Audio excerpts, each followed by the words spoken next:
Hi everyone, Arihead from ElectronicFirst bringing you another video. In Elden Ring, there are a lot of obtainables that can be found. Some of these treasures can only be acquired through the use of Stonesword keys, an item used to unlock new areas by unsealing the Impstone statues scattered all across the lands between. Not all of these items are useful, however, and some are worth prioritizing above others.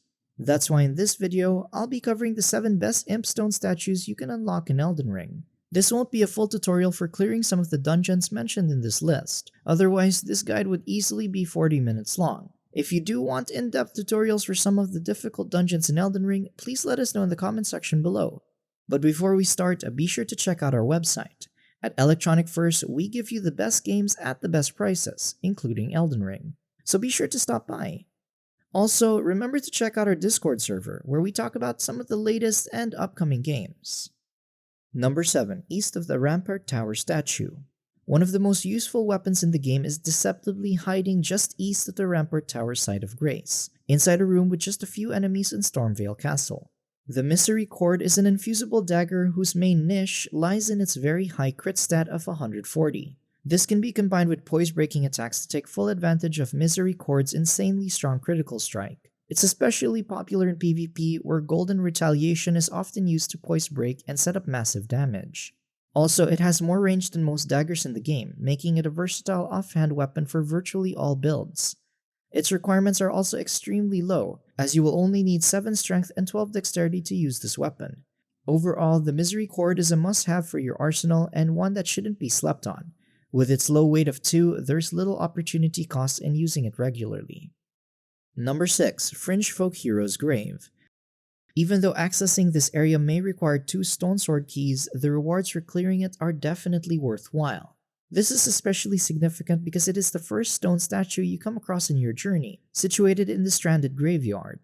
Clearing this dungeon might not be an easy task for beginners though. In it, you'll find a pool of poison, deadly chariots who will one-shot most players, as well as 2 grafted scions and an ulcerated tree spirit at the end of the dungeon. Defeat the tree spirit to obtain a golden seed and the Banished Knight Oleg spirit summon.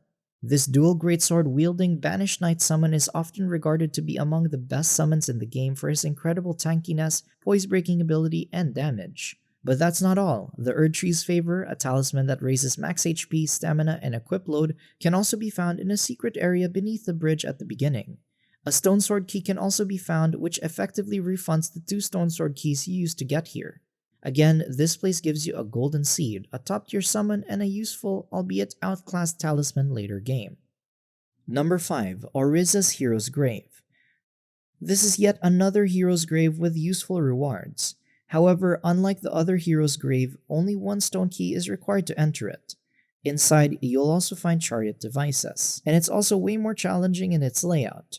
Just ahead of the site of Grace lies another Impstone statue where the Golden Epitaph can be obtained. This weapon requires 12 strength, 10 dexterity, and 14 faith to wield and has its own unique Ash of War that grants your weapon sacred affinity. It seems to work similarly to the shared order Ash of War and definitely has potential for faith builds.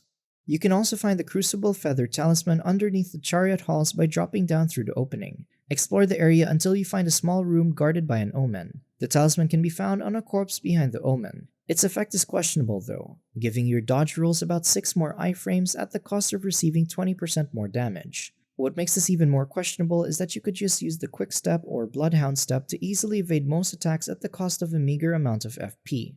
After collecting the talisman, head back to the Chariot Hall to acquire the Tree Sentinel set next. Doing so will require you to destroy 3 specific chariots, which is a little tricky to perform. For more info, please read the pinned comment below. While evading the chariots may be hard, all this pales in comparison when you reach the field boss, a cruel greeting for all your efforts.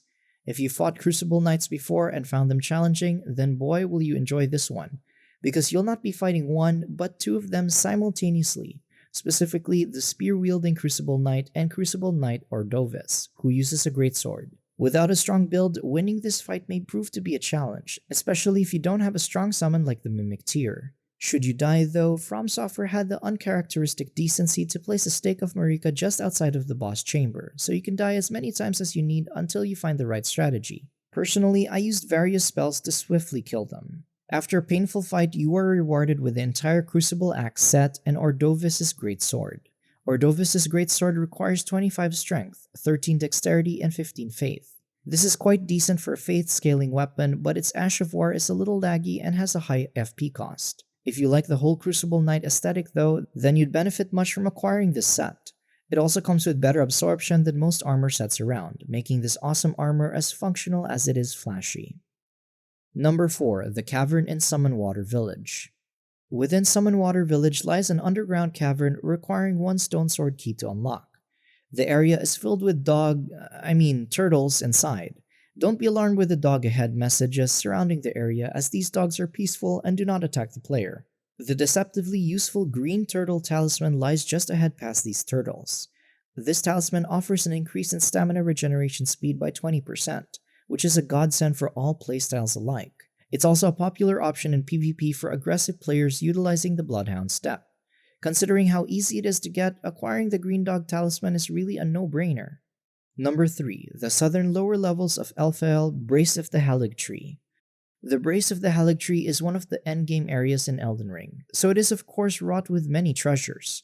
Arguably its most prized one, Marika's Source Seal, can be found in the southern lower levels of Elphael. Marika's Source Seal grants +5 to the wearer's mind, intelligence, faith, and arcane at the cost of receiving 15% more damage, which is especially effective at fulfilling requirements for certain incantations with intelligence and arcane.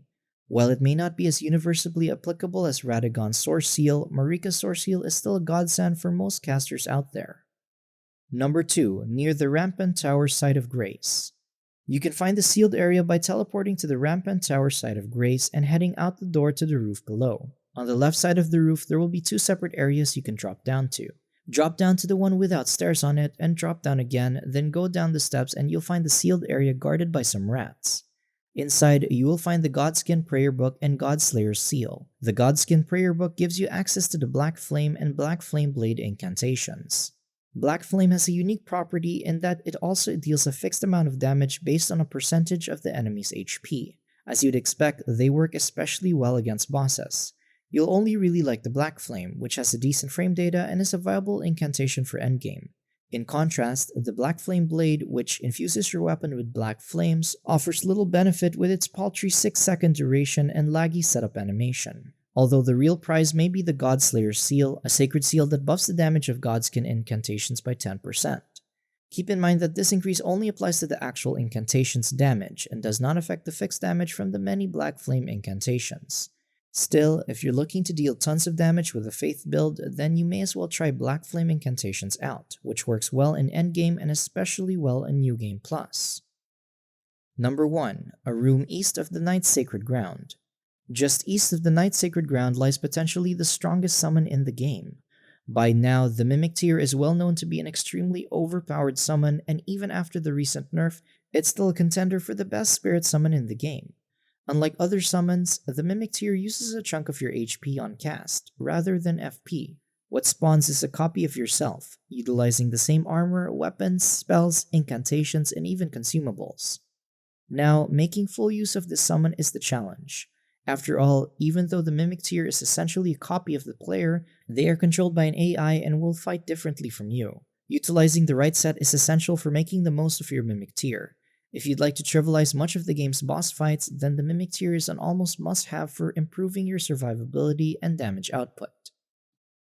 Well, these are our 7 best Impstone statues to unlock in Elden Ring. What do you guys think? Do you agree with our list? Let us know in the comments section below, we really want to hear from you. And for everything gaming, stick with us at ElectronicFirst, where we give you guides, reviews, and news on the latest and upcoming games. Also, be sure to check out our Discord server. We love to discuss all topics like PvP strategies, exploits, and even our funny mishaps while exploring the lands between. Thanks for watching everyone, this is Arihead signing off. See you guys in the next one.